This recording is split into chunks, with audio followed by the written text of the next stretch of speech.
opportunity for public input and safeguarding public health are top priorities for the ACRD. Please consider written submissions as an effective means to provide your input. Now, anyone who feels their interest in property will be affected by the proposed bylaw will be afforded a reasonable opportunity to be heard. Options include participating in a public hearing by electronic means using Zoom video conferencing or teleconferencing, and or submitting correspondence to the ACRD. If you wish to participate in the public hearing electronically or by phone, full instructions to do so are available on our website at www.acrd.bc.ca/events/12-7-2021. Or it can be provided by contacting planning staff by email at planning@acrd.bc.ca or by phone at 250-720-2700. This public hearing will be recorded and live streamed on our website. Written correspondence can be submitted to the ACRD by one of the following methods. A hard copy to the ACRD office drop slot or by mail to the planning department at the address below. An email sent to planning@acrd.bc.ca before 4 p.m. July 12th, 2021. Email correspondence will only be considered received if receipt confirmation is provided by ACRD staff, or a fax sent to 250-723-1327 before 4 p.m.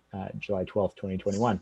Fax correspondence will only be considered received if receipt confirmation is provided by staff, once again. Now, all correspondence must be received by the ACRD no earlier than 8 a.m. on June 30th, 2021, and no later than 4 p.m. on July 12th, 2021. Correspondence submitted and or received outside of these parameters will not be included in the public hearing. Thank you, John. The purpose of this public hearing is to receive input, written and verbal, from any person who believes that their interest in property is affected by the bylaw. The Regional District Board will receive full minutes of this hearing before voting on the bylaw. Staff is taking minutes to summarize the issues raised, and please speak clearly to ensure accuracy. Also, this is being recorded, so we've got that as well. Would staff please introduce the proposal?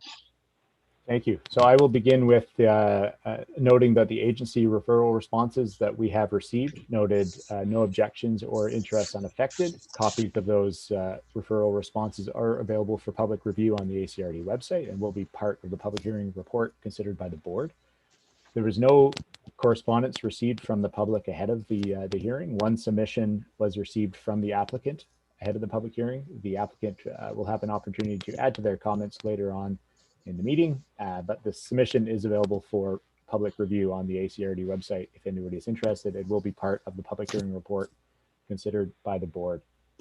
So at this time, we're looking at an application made by the property owner to rezone their 1.67 acre property from A1 to RA3 in order to accommodate a subdivision to a 0.6 acre minimum lot size. The proposal complies with the policies and objectives of the residential use designation in the Beaver Creek official community plan, which supports a range of housing options. As a condition of adoption for the zoning amendment, the ACRD board will require that the applicants engage a registered on-site wastewater practitioner to confirm that the property can accommodate on-site sewage disposal to a minimum 0.6 acre lot size. I understand the applicants have hired a wastewater practitioner who's preparing the assessment, and I just want to note that confirmation will be required prior to adoption of the bylaw. And I guess at this time, I think that's all I have to add. Thank you.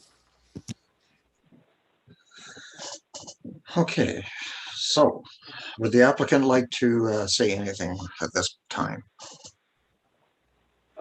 Yes, Mr. Chairman. Jim McManus, who is a very good friend, long-standing friend of the applicant himself, who's asked me if I would represent him through the public hearing process. My present address is 9535 Faber Road, although, as pointed out, I'm really substantially dealing with the application site. I did submit a handwritten issue to Alex that he mentioned in his introduction. However, I simply would reiterate that this is to facilitate a two-lot subdivision by rezoning to the RA3. In terms of the size of the parent parcel, there is no question that no more than two lots could be created under RA3 in any event. The intent is simply to split the lot substantially in half, although from a detailed point of view that's not quite possible because of the situation of one of the major accessory buildings.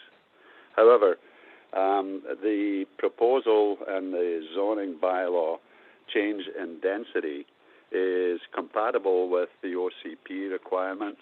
There is no conflict OCP-wise with doing this, and the required services to the proposed new lot can be put in place very efficiently with no major public costs or utility upgrades required.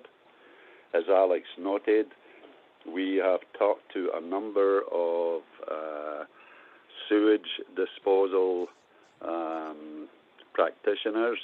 However, the unfortunate thing is everybody seems to be super busy, and we can't get any details finalized on that until towards the end of the month. We believe that the proposal has been supported through the Advisory Planning Commission process and generally has professional staff support.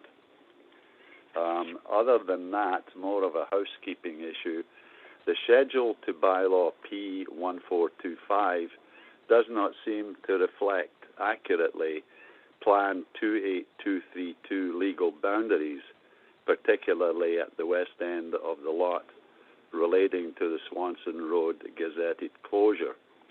Other than that, I think that what has been submitted in writing simply consolidates our feelings on the issue, and with respect, we would ask that the regional board positively endorse this bylaw and move it forward to conclusion. Thank you for the opportunity of making this presentation. It's much appreciated. Thank you. So we'll now hear from members of the public. Please wait until I recognize you to put your hand up, or if you're on the phone, you can say, "Can I speak now?" And state your name and your address before beginning. We will hear from anyone wishing to speak for the first time before allowing second comments. So does anybody online here wish to comment or speak? May I speak now? You may. This is Michelle Samsinski. My address is 6770 Grigg Road, Port Alberni, BC, V9Y8L7. We live in the lot just adjacent to the one in question. There is a road allowance that separates the two of us. And so we've already had some conversations with the owner, Elton, about his intentions. As far as the subdivision, if we feel that it would have a negative impact on our personal property, not necessarily on the community, we're in a slightly awkward position of being in between ALR lands on the one side and then these kind of more residential, smaller parcels on the other. We have almost 8 acres and like our space and our privacy. We have, however, spoken to Elton, and our hope is actually to be able to purchase the subdivided property afterwards. So because of that, we are not opposing what's happening, but just wanted to kind of be present and hear what was happening. Thank you.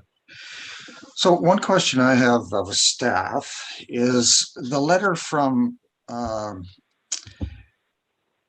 Ministry of Transport says that they have no objection to the rezoning application, but that the approval should not be understood as subdivision approval, which would be a separate application to MOT. And so I'm kind of wondering, do they have some kind of, is there some issue with the subdivision portion? Would that affect the rezoning or the intent of the rezoning? Yes, good question. So the Ministry of Transportation is the approving authority for subdivisions in the rural areas. So if the rezoning were to proceed, their next step would be to make an application to the Ministry of Transportation, who would deal with all the technical details of subdivision, one of which being a referral back to the ACRD to make sure it complies with their bylaws and regulations and water connection and all that. So this is a response that we typically see from the Ministry of Transportation, where they say, well, they might not have any issues or any objections to the rezoning now. They want the ability to review the details of the subdivision once it gets to the subdivision stage. And then just on the road access and the road dedication requirements that the applicant has mentioned, there does appear to be a slight discrepancy in the provincial data set, the provincial mapping data that we receive from Parcel Map BC. That's what we have on our schedule map. The applicant is right that Plan 28232 did close a portion of Swanson Road, a 10-meter wide portion of Swanson Road in 1974, and it appears to have been amalgamated with the neighboring properties to the north, including the Muma property and their neighbors.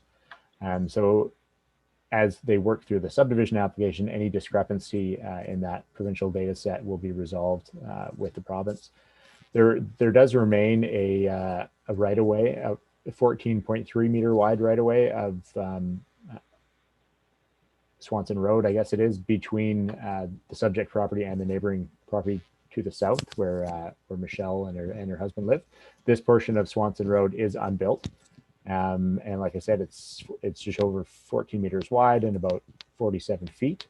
Now, any construction over this portion of road right away will also require approval from the Ministry of Transportation, and they'll have a chance to comment on what that looks like. The access for the proposed vacant lot that would be proposed by this subdivision would be constructed directly up Greg Road, as they have proposed. So hopefully that answers your question, Director McNabb, and happy to follow up if I need to. No, I mean, that sort of answers two of my questions. I mean, I was looking at the maps, and the survey by Akers and Pollux is different than all of the rest of them. So I'm not quite sure which one I'm really supposed to be focusing on, but we'll deal with that when the time comes. Absolutely. May I ask a question or make a comment? Sure. Go ahead. Thank you. In terms of the chairman's comments with regards to response or referral response from MOT and I simply would conclude that this is a sort of standard response issue from the ministry, basically pointing out that they haven't assessed this, obviously, because they've never applied for it from a subdivision approval point of view. I think it's a fail-safe issue that they tend to use consistently, and I wouldn't read any more into it than that. We have not applied for subdivision, and certainly from my buddy's point of view, we will not do so until well after the second and third reading of bylaw. We've still a lot of work to do, and obviously that takes time to collate, bring together into a number of applications, including one to the regional district, obviously from a subdivision point of view.